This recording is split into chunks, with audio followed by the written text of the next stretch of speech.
Law of അട്രാക്ഷനിൽ വിശ്വസിക്കുന്ന ആൾക്കാർ അല്ലെങ്കിൽ ലോ ഓഫ് അട്രാക്ഷനിലേക്ക് കടന്നു വരുന്ന ആൾക്കാർ ഫേസ് ചെയ്യുന്ന ഒരു വലിയ പ്രോബ്ലം അല്ലെങ്കിൽ വലിയൊരു ക്വസ്റ്റ്യൻ എന്താണെന്ന് ചോദിച്ചു കഴിഞ്ഞാൽ, നമ്മുടെ ജീവിതം ഓൾറെഡി എഴുതപ്പെട്ടിട്ടുണ്ടെങ്കിൽ അല്ലെങ്കിൽ നമ്മുടെ വിധി ഓൾറെഡി എഴുതപ്പെട്ടിട്ടുണ്ടെങ്കിൽ നമുക്ക് പിന്നെ എങ്ങനെയാണ് ലോ ഓഫ് അട്രാക്ഷനിലൂടെ മാനിഫെസ്റ്റേഷൻ നടക്കും, അല്ലെങ്കിൽ മാനിഫെസ്റ്റേഷനിലൂടെ നമ്മൾ ആഗ്രഹിക്കുന്ന കാര്യം നമ്മളിലേക്ക് എങ്ങനെ അട്രാക്റ്റ് ആകും, അല്ലെങ്കിൽ നമുക്ക് എങ്ങനെ അത് നേടിയെടുക്കാൻ പറ്റുമെന്ന് ഒരുപാട് ആൾക്കാർ ഫേസ് ചെയ്യുന്നൊരു ക്വസ്റ്റ്യനാണ്. കുറച്ചും കൂടെ കൂടുതൽ സംശയങ്ങൾ വരുന്നത് വിശ്വാസികൾക്ക്.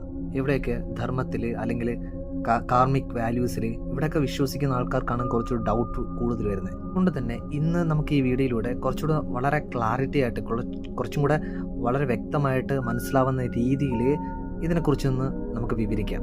വീഡിയോയിലേക്ക് പോകുന്ന മുന്നേ നമുക്ക് വളരെ പോസിറ്റീവായിട്ട് ഇപ്പോൾ ഒരു വാട്സപ്പ് കമ്മ്യൂണിറ്റി ഡെവലപ്പ് ചെയ്തുകൊണ്ടിരിക്കുകയാണ്. ഈ ഒരു കമ്മ്യൂണിറ്റിയിലേക്ക് നിങ്ങൾക്ക് അംഗമാകാൻ താല്പര്യം ഉണ്ടെങ്കിൽ ഉറപ്പായും ഡിസ്ക്രിപ്ഷനിൽ കൊടുത്തിട്ടുള്ള വാട്സപ്പ് ലിങ്കിൽ ക്ലിക്ക് ചെയ്താൽ നിങ്ങൾക്ക് ഡയറക്റ്റായിട്ട് നമ്മൾ ആക്സസ് ചെയ്യാൻ പറ്റും.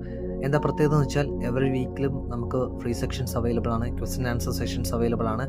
അതുപോലെ പോസിറ്റീവായിട്ട് നിലനിൽക്കാനും ഒരുപാട് ആൾക്കാരുടെ എക്സ്പീരിയൻസ് ഷെയറിങ്ങും നിങ്ങൾക്ക് അവിടെ കാണാൻ സാധിക്കും. അതുപോലെ നിങ്ങൾ ആദ്യമായിട്ടാണ് ഈ ചാനൽ കാണുന്നുണ്ടെങ്കിൽ ഉറപ്പായും നിങ്ങളുടെ സപ്പോർട്ട് അത്യാവശ്യമാണ്. ഇതുവരെ നൽകിയ എല്ലാ സപ്പോർട്ടിനും ഞാൻ ഹൃദയത്തിൻ്റെ ഉള്ളിൽ നിന്ന് നിങ്ങളെ നന്ദി അറിയിക്കുന്നു. ഒരുപാട് നന്ദിയുണ്ട്. ഇനിയും എന്നെ സപ്പോർട്ട് ചെയ്യുക. Thank you so much. വീഡിയോയുടെ തുടക്കത്തിൽ പറഞ്ഞതുപോലെ ഇന്ന് നമ്മൾ സംസാരിക്കാൻ ആഗ്രഹിക്കുന്ന കാര്യം നമ്മുടെ വിധിയും അതുപോലെ തന്നെ മാനിഫെസ്റ്റേഷനും തമ്മിലുള്ള വ്യത്യാസത്തെക്കുറിച്ചാണ്.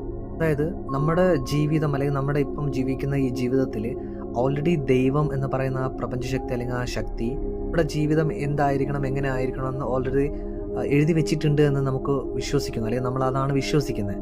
അങ്ങനെയാണെങ്കിൽ എങ്ങനെയാണ് മാനിഫെസ്റ്റേഷൻ നടക്കുന്നത്? മാനിഫെസ്റ്റേഷൻ നടക്കുമോ? ആദ്യം നിങ്ങൾ ജസ്റ്റ് വിഷ്വൽ ചെയ്യുക, അല്ലെങ്കിൽ നിങ്ങൾ മനസ്സിലാക്കുക, നമ്മുടെ മനുഷ്യ ജീവിതം എന്ന് പറയുന്നത് ഒരു ഗെയിമാണ്, അല്ലെങ്കിൽ ഒരു കളിയാണ്. സാധാരണ നമ്മൾ കമ്പ്യൂട്ടർ കളിക്കുന്ന പോലത്തെ ഗെയിം അല്ലെങ്കിൽ ഫോണിൽ കളിക്കുന്ന പോലത്തെ ഗെയിം, അതുമായിട്ട് നമുക്കൊന്ന് താരതമ്യം ചെയ്ത് നോക്കാം. അങ്ങനെയാണ് നമ്മൾ ചിന്തിക്കുന്നുണ്ടെങ്കിൽ നമുക്ക് കറക്റ്റായിട്ട് ഇതിനെ ഡീറ്റെയിൽഡ് ആയിട്ട് മനസ്സിലാക്കാൻ സാധിക്കും. അങ്ങനെയാണെങ്കിൽ നമുക്ക് കുറച്ചുകൂടി ഡീറ്റെയിൽ ആയിട്ട് ഇറങ്ങാം. സയൻസിൽ തന്നെ ടച്ച് ചെയ്ത് ആദ്യം പോവാം. നിങ്ങൾക്കറിയാം, everything is energy, energy is everything. ഊർജ്ജമാണ് എല്ലാം ഊർജ്ജമാണ്. അപ്പോൾ അതിൻ്റെ അർത്ഥം എന്താ? നമ്മളൊരു എനർജിയാണ്, എല്ലാം എനർജിയാണ്. ഔട്ട്കം എനർജിയാണ്, മാനിഫെസ്റ്റ് ചെയ്യുന്ന എനർജിയാണ്, നമ്മൾ സംസാരിക്കുന്ന എനർജിയാണ്, ചിന്തിക്കുന്നത് പോലും ഒരു എനർജിയാണ്, നമ്മുടെ ആക്ഷൻ ഒരു എനർജിയാണ്. അപ്പം എല്ലാം എനർജിയാണ്. അതുപോലെ അതിൻ്റെ ഭാഗമായിട്ടുള്ള റിസൾട്ടും ഒരു എനർജിയാണ്. അങ്ങനെയാണെങ്കിൽ ഇനി രണ്ടാമത്തെ പോയിന്റ് നോക്കിയാലോ. എനർജിയെ ക്രിയേറ്റ് ചെയ്യാനോ അല്ലെങ്കിൽ നശിപ്പിക്കാനോ സാധിക്കത്തില്ല, പക്ഷെ അത് ഒരു ഫോമിൽ നിന്നും മറ്റൊരു ഫോമിലേക്ക് മാറ്റുവാൻ മാത്രമേ സാധിക്കത്തുള്ളൂ, അല്ലേ? മനസ്സിലാക്കേണ്ടത് എന്താ? നമ്മുടെ മാനിഫെസ്റ്റേഷൻ അല്ലെങ്കിൽ നമ്മൾ ആഗ്രഹിക്കുന്ന ഒരു കാര്യത്തെ ക്രിയേറ്റ് ചെയ്യേണ്ട ആവശ്യമില്ല, അല്ലേ? ക്രിയേറ്റ് ചെയ്യേണ്ടത് ആവശ്യമില്ല. അങ്ങനെയാണെങ്കിൽ നിങ്ങൾ ചെയ്യുന്ന മാനിഫെസ്റ്റേഷൻ അല്ലെങ്കിൽ നിങ്ങൾ ആഗ്രഹിക്കുന്ന ഒരു കാര്യം അട്രാക്ട് ചെയ്യണമെങ്കിൽ ഇത് ഒരു ഫോമിൽ നിന്നും മറ്റൊരു ഫോമിലേക്ക് കൺവേർട്ട് ചെയ്യുന്നതാ. ഇന്ന് നമ്മൾ അനുഭവിക്കുന്ന ആ ഫിസിക്കൽ റിയാലിറ്റിയിലേക്ക് അട്രാക്ട് ചെയ്യുന്നതാ, അല്ലെങ്കിൽ വന്നു ചേരുന്നതാ. അതുകൊണ്ടാണ് ഞാൻ പലപ്പോഴും പല വീഡിയോകളിലും പറഞ്ഞിട്ടുണ്ട്, നിങ്ങൾ ആഗ്രഹിക്കുന്ന ഒരു വസ്തു അല്ലെങ്കിൽ ഒരു സാധനം അല്ലെങ്കിൽ ഒരു കാര്യം ഓൾറെഡി പ്രപഞ്ചത്തിനകത്ത് ക്രിയേറ്റഡ് ആണ്, നിർമ്മിക്കപ്പെട്ടിട്ടുണ്ട്. വേണ്ടത് ഇത്രയേ ഉള്ളൂ. നിങ്ങളുടെ അലൈൻമെൻറ്റും ആ വസ്തുവിൻ്റെ അലൈൻമെൻറ്റും ഒരേ വേരിയേഷനിലേക്ക് വരുമ്പോൾ, ഒരേ വേവ് ലെങ്ത്തിലേക്ക് വരുമ്പം ജസ്റ്റ് നമ്മൾ അത് എടുക്കുന്നേ ഉള്ളൂ. കാര്യം എല്ലാം, ഈ പ്രപഞ്ചത്തിലുള്ള എല്ലാം ഓൾറെഡി ഉണ്ട്, അല്ലെങ്കിൽ അത് സൃഷ്ടിക്കപ്പെട്ടിട്ടുണ്ട്. അങ്ങനെയാണെങ്കിൽ ഇതെങ്ങനെ വർക്കൗട്ട് ആവുന്നത്? സിമ്പിളാണ്. നമുക്കൊരു എക്സാമ്പിൾ കമ്പ്യൂട്ടർ ഗെയിമോ അല്ലെങ്കിൽ ഒരു ഫോണിൻ്റെ ഗെയിമോ നമുക്ക് എടുക്കാം.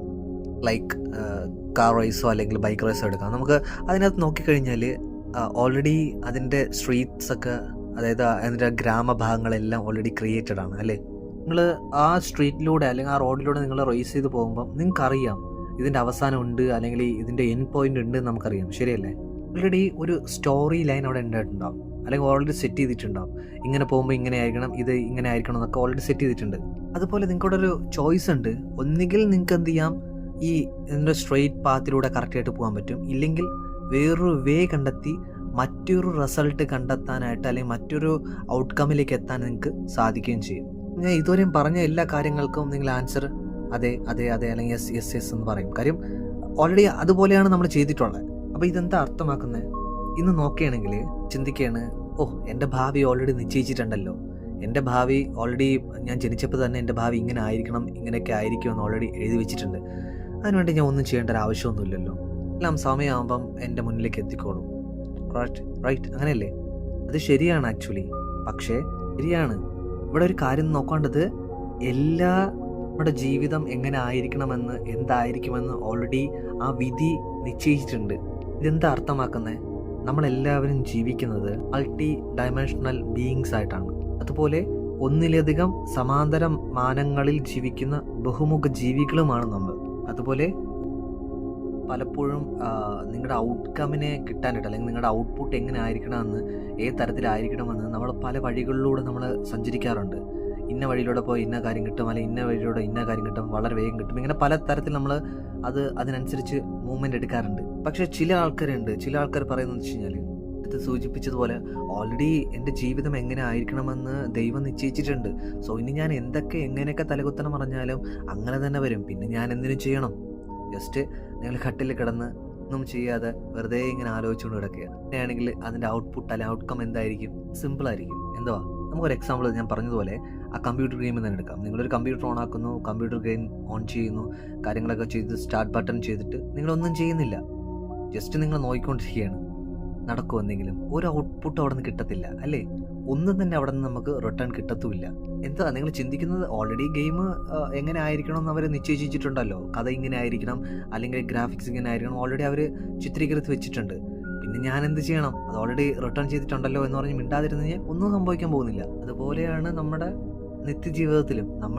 നമ്മുടെ ജീവിതം ഇങ്ങനെ ആയിരിക്കണം, അങ്ങനെ ആയിരിക്കും എന്നൊക്കെ ഓൾറെഡി നമ്മൾ നിശ്ചയിച്ച് വെച്ചിട്ടുണ്ട്. പക്ഷേ ഒരു രീതിയിലും നമ്മൾ പ്രവർത്തനം എടുക്കാതിരുന്നു കഴിഞ്ഞാൽ ഒന്നും തന്നെ സംഭവിക്കാൻ പോകുന്നില്ല. നിങ്ങൾ എന്തെങ്കിലും ചെയ്യുമ്പോൾ, അല്ലെങ്കിൽ നിങ്ങൾ ഏതെങ്കിലും തരത്തിൽ ആക്ഷൻസ് എടുക്കുമ്പോഴാണ് നിങ്ങളുടെ മാനിഫെസ്റ്റേഷൻ നടക്കുന്നത്. ആക്ച്വലി നമ്മുടെ തോട്ട്സിനെ അലൈൻമെൻറ്റ് ചെയ്യും, നമ്മുടെ ചിന്തകളെ അലൈൻമെൻറ്റ് ചെയ്യും, ബോഡിയെ നമ്മൾ അലൈൻമെൻറ്റ് ചെയ്യും, ആക്ഷൻസിനെ അലൈൻമെൻറ്റ് ചെയ്യും. അതിനനുസരിച്ചായിരിക്കും നമുക്ക് എന്ത് ചെയ്യുന്നത്? റിസൾട്ട് ലഭിച്ചു തുടങ്ങുന്നത്. അപ്പോൾ മനസ്സിലാക്കുക, നിങ്ങളുടെ ചിന്തകളിൽ ഏതെങ്കിലും തരത്തിൽ എന്തെങ്കിലും രൂപപ്പെടുന്നുണ്ടെങ്കിൽ അത് ഓൾറെഡി ഈ പ്രപഞ്ചത്തിൻ്റെ ഉള്ളിലുണ്ട് എന്ന് മനസ്സിലാക്കുക. ഓൾറെഡി ഉണ്ടത്. പ്രപഞ്ചത്തിൻ്റെ ഉള്ളിലുള്ള ഏതൊരു വസ്തു അല്ലെങ്കിൽ ഏതൊരു കളക്റ്റീവ് എനർജീസിനെ നമ്മുടെ എനർജിയുമായിട്ട് നമ്മൾ തോട്ട് പ്രോസസ്സിലൂടെ അട്രാക്ട് ചെയ്യുന്നത്. ആക്ച്വലി അവിടെ നിന്നാണ് നമ്മൾ എന്ത് ചെയ്യുന്നത്? നമ്മുടെ ഇഷ്ടാനുസരങ്ങൾക്കുള്ള കാര്യങ്ങളൊക്കെ നമ്മൾ മാനിഫെസ്റ്റ് ചെയ്തെടുക്കുന്നത്. ഇത് രണ്ട് പ്രധാനപ്പെട്ട കാര്യങ്ങൾ നിങ്ങൾ ഓർമ്മിക്കാനുള്ളതെന്ന് വെച്ചാൽ, നിങ്ങൾക്ക് അതിനെക്കുറിച്ച് സ്വപ്നം കാണാൻ പറ്റുന്നുണ്ടോ? നിങ്ങൾക്ക് അതിനെക്കുറിച്ച് ചിന്തിക്കാൻ പറ്റുന്നുണ്ടോ? അല്ലെങ്കിൽ ഇമാജിൻ ചെയ്യാൻ പറ്റുന്നുണ്ടോ? ഉറപ്പായിട്ടും അത് നിങ്ങൾക്ക് മാനിഫെസ്റ്റ് ചെയ്തെടുക്കാനും പറ്റും. ഒറ്റ കാര്യമേ ഉള്ളൂ, നിങ്ങളും ആ വസ്തുവുമായിട്ടുള്ള അലൈൻമെൻറ്റ് കറക്റ്റ് ആവുന്ന ആ നിമിഷം ആ സംഭവം നിങ്ങളിലേക്ക് എത്തിയിരിക്കും. രണ്ടാമത്തെ കാര്യം, എപ്പോൾ വേണമെങ്കിലും നിങ്ങളുടെ യാഥാർത്ഥ്യം എല്ലാം മുൻകൂട്ടി എഴുതാൻ പറ്റും. You can change your reality at any given time ആണ് പണ്ട് എപ്പോഴും ഒരു പഴഞ്ചൊല്ല് പറയാറുണ്ട്, നിങ്ങളുടെ തീരുമാനങ്ങളാണ് നിങ്ങളുടെ വിധിയെ ശരിയാക്കുന്നതെന്ന്. അപ്പോൾ നമ്മൾ കൃത്യമായിട്ട് നമുക്ക് തീരുമാനങ്ങൾ എടുക്കാൻ സാധിച്ചില്ല എങ്കിൽ, ഡിസിഷൻസ് എടുക്കാൻ പറ്റിയില്ല എങ്കിൽ നമ്മുടെ വിധി എന്ത് ചെയ്യും? പ്രോബ്ലത്തിൽ കൊണ്ടെത്തിക്കും. മനസ്സിലാക്കുക. അതിനാൽ എല്ലാ തരത്തിലുള്ള പാതകളും ഇതിനകം എന്ത് ചെയ്തിട്ടുണ്ട്? ക്രിയേറ്റ് ചെയ്യപ്പെട്ടിട്ടുണ്ട്. എന്നാൽ നമ്മുടെ തീരുമാനങ്ങളാണ് നമ്മളെ മറ്റൊരു വിധിയിലേക്ക് കൊണ്ടെത്തിക്കുന്നത്, മറ്റൊരു വിധിയിലേക്ക് നയിക്കുന്നത്. ഇതിലെ ചില ഭാഗങ്ങൾ നിങ്ങൾക്ക് വളരെ വ്യക്തമായി മനസ്സിലായിട്ടുണ്ട് എന്ന് ഞാൻ വിശ്വസിക്കുന്നു. ഒരിക്കൽ കൂടെ ഞാൻ ഓർമ്മിപ്പിക്കുന്നു, നമ്മുടെ ഡിസിഷൻസ്, നമ്മുടെ തീരുമാനങ്ങളാണ് നമ്മുടെ റിസൾട്ടിലേക്ക് കൊണ്ടെത്തിക്കുന്നത്, അല്ലെങ്കിൽ നമ്മുടെ വിധിയിലേക്ക് നമ്മൾ കൊണ്ടെത്തിക്കുന്നത്. സോ ഏത് തീരുമാനങ്ങൾ എപ്പോഴെപ്പോഴും കറക്റ്റായിട്ട് എടുക്കുന്നുണ്ടോ ഇല്ലേ എന്ന് ശ്രദ്ധിക്കുക. സോ എല്ലാവർക്കും നന്മകൾ ഉണ്ടാവട്ടെ, എല്ലാവർക്കും ദൈവത്തിൻ്റെയും പ്രപഞ്ചശക്തിയുടെയും ബ്ലെസ്സിങ്സ് ഉണ്ടാവട്ടെ, എല്ലാവർക്കും സന്തോഷവും സമാധാനവും സമൃദ്ധിയും ഐശ്വര്യവും ആരോഗ്യം ഉണ്ടാവട്ടെ. Thank you.